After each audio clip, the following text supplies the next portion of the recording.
Hi mayam, ngasigi video se aina vacation halakpada aigi pambi singduna yam haraw-harawna aise okpire adudo mayam da yengan bige aina tharam singdu kayam kai palame haina aduga mayam aigi samgi routine yam hange kari kano season age khot ke samse yamna kano tawi yamna thai khot le samga thabana te silodam kano na sim ninga tani ironing kano na adu ai ulakke mathang aduga aigi ring sizu YFN pibira par ring dune sigi ring sigi details ka ke su lo hapsaram ge adu di mathang uchara ge ko mayam aigi hingon aduga nga amaga soibum amaga su thongge na tawri adu gi su lo ma yeng hala ge ko mayam gi minarase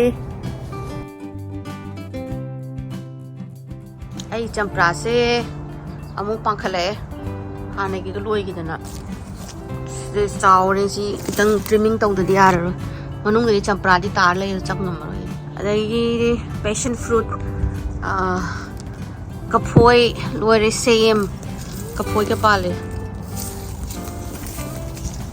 adagi si jam pale kaphoi adagi kanu su pale grapes yam palame aina ngam doble hantak di kaphoi yam pale manung da hujan ne yam pale sida same ne same sida loina mag yan le rame gi same saw hen dare kanu sina angur meyam dina yan le ena phaneyam ga pakthak thamne do yade hame na sin base khara thengare hantak se aduna samai lei aduga aina maitai morok thabani manipur yo morok tekpado yam rum sina adu singni si se palame si phajana siendem jing di pele sama meyam yang hangla ka simti yengo as pakano paknam chade yara roi ma ti yengom sai si de yang angla sida sulai re kamena chinba yam kana palam dre hantak ti mamang gi tek thagai pan bane sida yendem leire alu ju tan de matam oi le me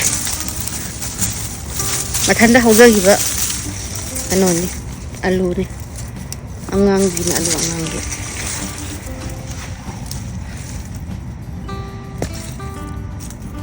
kang hau iromba thakpada awani tan thoki ke si alu singse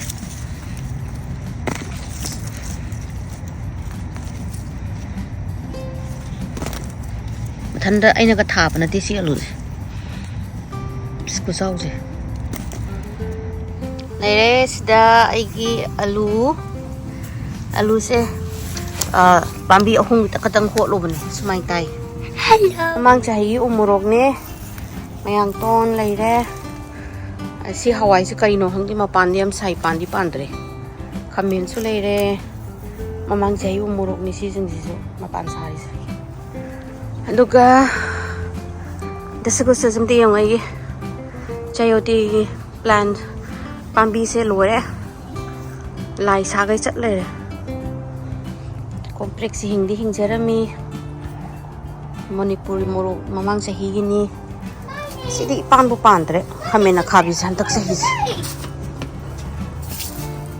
sam laire mayang ton dagi tuning khok dagi moro khamen cherry tomato lagi sin jalapeno pale phajana bora ga cha awra umrok si ma pandi am sai ki laga laire pandre ane di kanu ga di manual ga di lo happy khrabane khamde seasona spider mite na loina mak yadre si fail wari si pambi si sing umurong atani si aina khutna thagi bang atani maru dagi adu sing loina mak kanu tawre mapan loi sare ton nang lebak tawi do kai gino pan sare I wanted to mine. Spider mite loin tawri ne si sing What happened? this is a disease planning disease ne spider mite ko Could I touch it?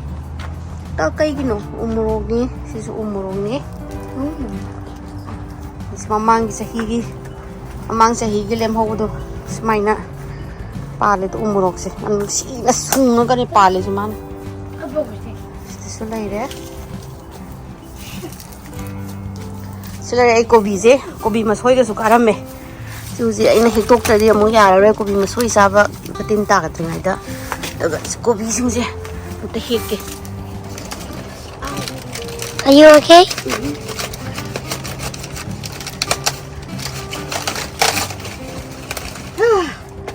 Oh my god! This Why is it so wet? We were watering it? Mommy, you wanted the next hero you could. Oh my god! Cái này cái cô bị nên trào rồi bị sao đây kìa hả It's so heavy. ơi ya không có thằng nào Hawaii rajma maru andagi Just carry it like a baby. Hawaii uchik mandi adu singme sisna nana du keri to gera saguri singju chapa yarame atokpa moro kai kai Hawaii hori thabi singje phanam su he phanam su yam tammi yam harawe thabi mun do yorom ni Ini mitran di depan boleh tapi bisa. Hari pala jadi. Itu musawe. Nah, mau pan lagi satu yang ada. Macam apa lagi? Hazar isi dia. Opok hega. Yum jangan berpikir hong dari bilang je. Cuma dia lirik. Lirik itu. Ni mitran ni buku dia memang dia mula nak.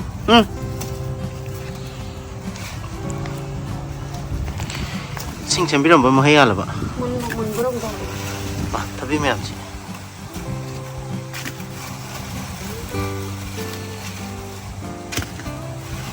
Saya semula ya coba mah.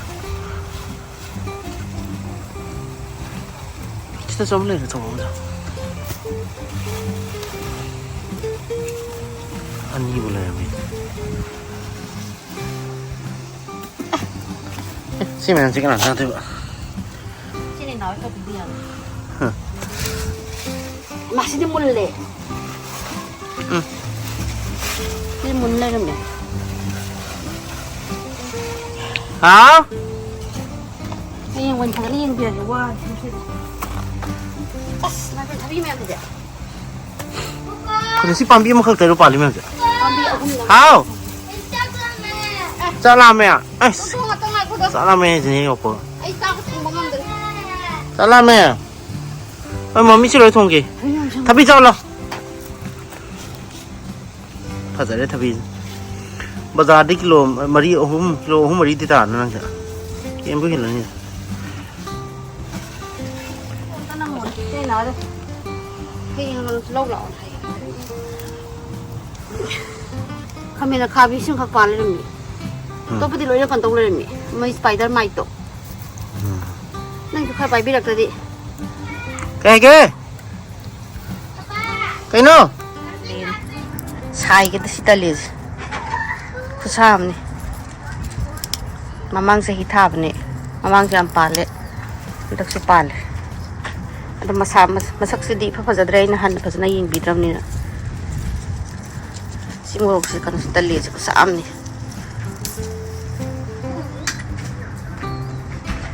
Ito ay Hawaii se. Hawaii uri je sumain le rame vacation halak pada RV trip halak pada. Kasi harau doira nok doira aino gyanam tawdre tadre ina su yam pamba Hawaii nate ise ni naw hoiga mayam je kautam ni hije gengo Hawaii jingjam te yengo ba asi aina ga yam pamba Hawaii ri harau haw kanu se nakupi se sumai le rame harau re hantak sagalak pada gi yam thina phajare nahamte yam phaja hogdobane do halak pada sumai le rame ado sisu kang maya ga yobane aw hawba nakupi kanu thongba maroi thongba de yarani si nga thongba mara saba yarani si de saba ngamaroi da ai adu kanu to hor mayam je ta kauraga paknam sa sina hawda di yararoi ani adagi phakpai ji ju lesabi phare pakhang phare si ju iromba kai kai sa ta bani kumla sing ji ju yengo mamangi pali ado panba loi dringai da mu am palai jang Sinamu ningkam dagi matam da mu asang nga sa ong pandoy iskom la mayam je ngoi gi macam pala mayam je hana gi apan basu hana gi mamang sahi gi ju pali to si kano se si kan kang su za ga haurani ba baina piruk se kan se baina makha da su sandare ai la pulien gi bene du su loi mak chok thore si da macam matang ku yam mi long ni je amukak tayar video video say YFN jewelry na sponsor to bane. They have sent me this 14 karat white gold lab created diamond ring. See, it's really beautiful. So this is the cute little box. YFN jewelry. This is the box they have sent. Let's check it out. What all is there in this box? Okay. So first I got this cute little kitty earrings. It's perfect for my daughter. And the next, this is a 14 karat white gold lab created diamond ring. And let me try this out. Okay, please forgive my hand. Wow, see, so beautiful. This is a ring that is sent. So this is all in the box included. It's beautiful box.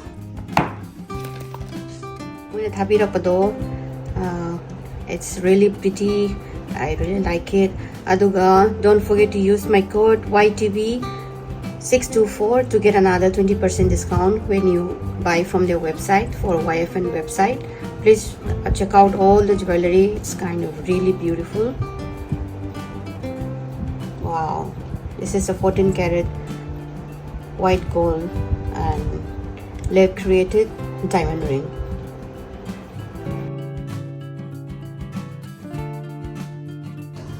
Nga thongba ready horage.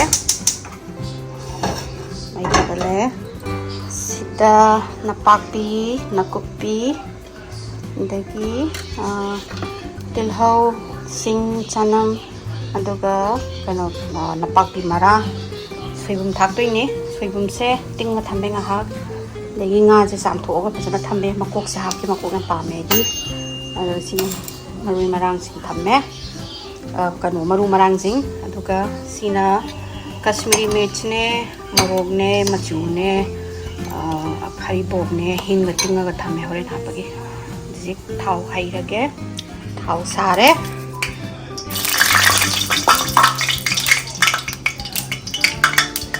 tet pata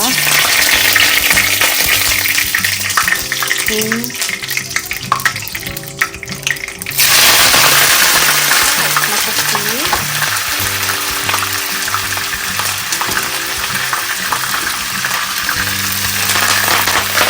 Pati ako ito kain. Hello.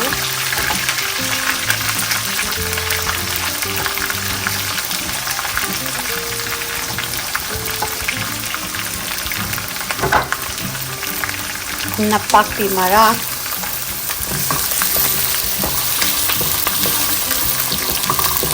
Nanti muna harap pa kung ano nakabay kami sa dating na ni Uge.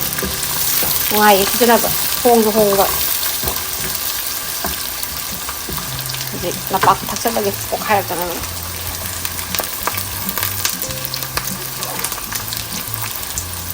Jadi napak di jahan, hika hapu bada, ekta kok kaya bada, kok pa na sili tawai ba. Singa tang ngaw laga, sing sa nam hapi ni.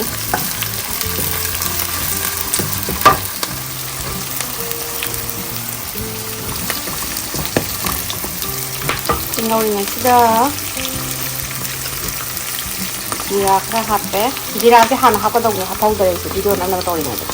Methi ni kora thapa. Nanti di mana itu kasar laga hauti. Jadi kalonji kena hapa ni. Sih napak pi hapa ni ada hapa tu ni hapa udah. Juga kala jira kena. Singa tang saya thamge. Mungkin tahu ni dong. Tu ngong naga. Morong may pagi hap na ba pakpay mayang ton kano tuning ko kaya yore si kitilog si kari ko kuno kangge sida di pearl onion hay si mo may patakpa em hawe si tinang ngari ng morong kala si ng sangang ng mito ni inatang nila kot na ba muot ke si ay yung dahi o tabi do ni tabi si masara ni check tilog napapi na kapisa mo sa dae sing sikit ang kangge sing suka hapa ni Sanam hapani. Adagi zik dhania powder, jeera powder amuk hapchilage. Dhania powder, jeera powder hape. Adagi sing sanam smoothale nga hapchilage.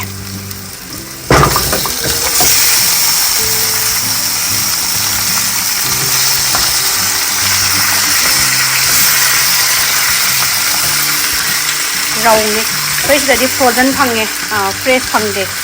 Ado moina freshly frozen tauraga porak pangani Bangladesh lagi. Ado iyo na tama tanga Manipur gi pring pong ko tapa pangdre. Doiraga su Manipur gi mahau tana bani. Kong again na khanjare. Hawa ta pangde singa hak amuk ngaurage.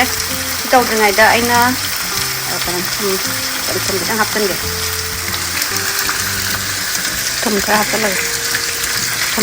Tăng này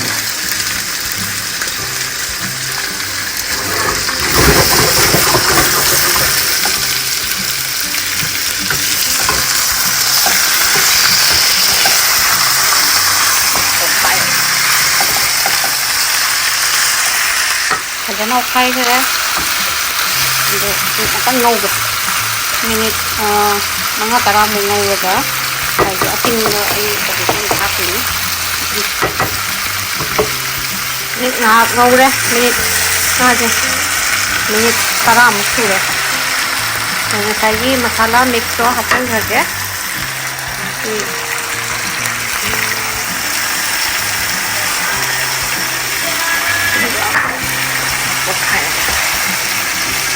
What khai vậy nè, bro khai luôn chứ, và hay gì à này đó, cái gì ngã tôi tiền luôn này thì thật đấy, nhưng mà cái ngầm ngầu ra đó, rồi đó, cái gì BMC cái fish masala sẽ xiêm hàu này nè, mà nó bị cái quán này, aku nó hay là cái đấy, im đây này, chỉ chấm hạt thì can để hàu cái hàu này, mà chú gì vắt cái này, rồi ngã tăng ngầu ra mà chú gì mà hạt,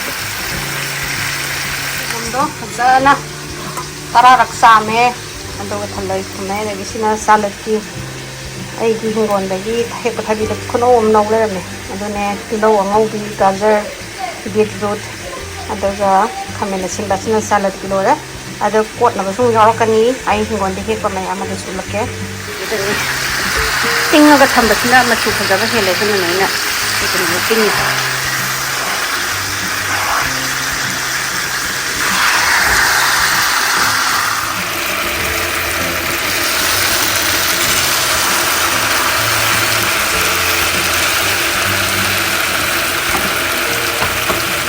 medium da thamme andaga soibum da chala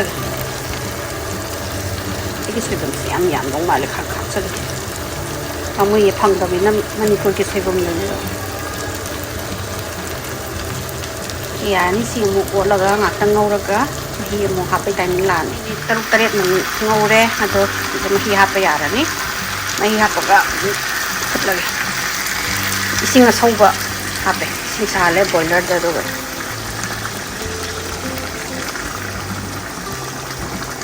tăng ngâm phút là tăng gọi lên ạ chân đấy chân đấy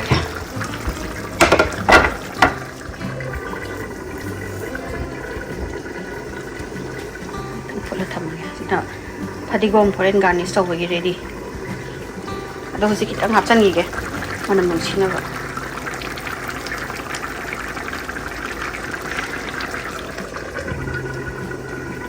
ini khai ko kare lo jing morok thani ma hi ju kha kan sle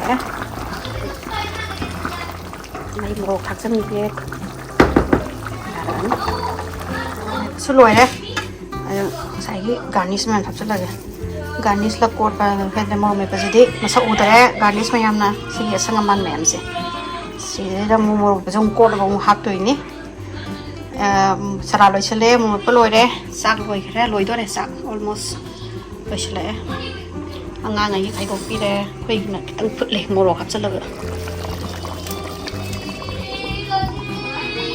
cuộn là vấn đề ai cái đó comment bán lại mẹ mà nè tôi ở đâu nè ai comment cái đó nè long beans mà bán đi lấy vấn đề này cái xì xù mà bán đi lấy vấn đề bitter ball sai xin là yên đêm mà nấu và có bị khoai đấy cái xí cuộn là nè anh rằng cái salad cái gì còn là quên là Kaya mhi kangsale, iru tasle lo sila.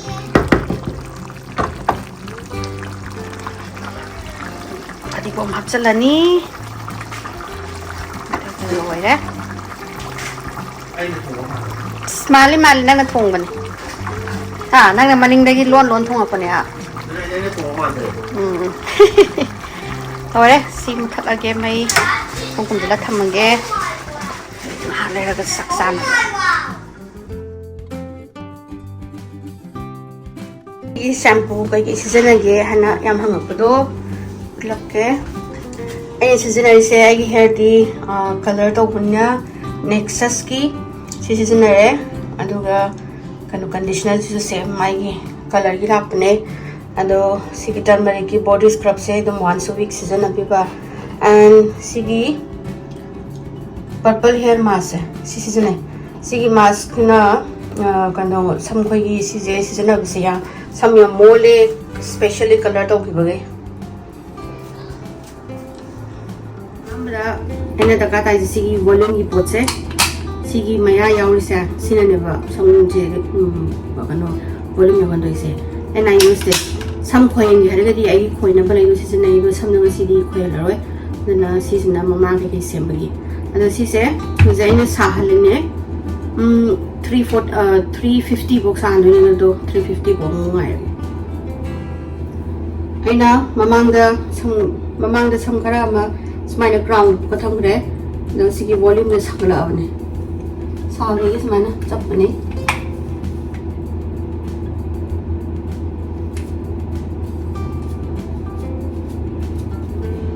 i chapaga sida volume apply se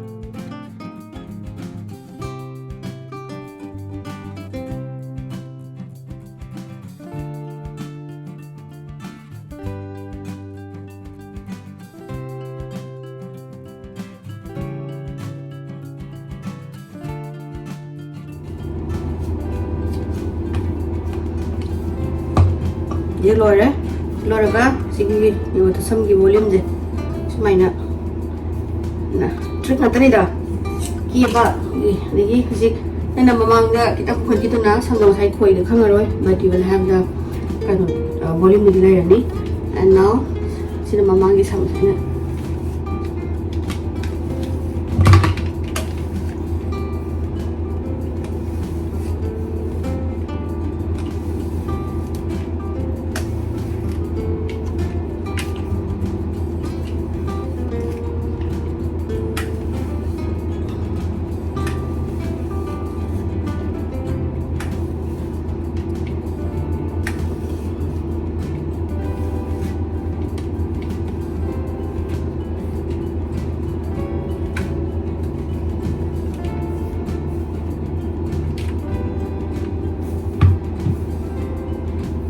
There is some bouncy, thick. Where? I link up Amazon the loina pag mene si posing.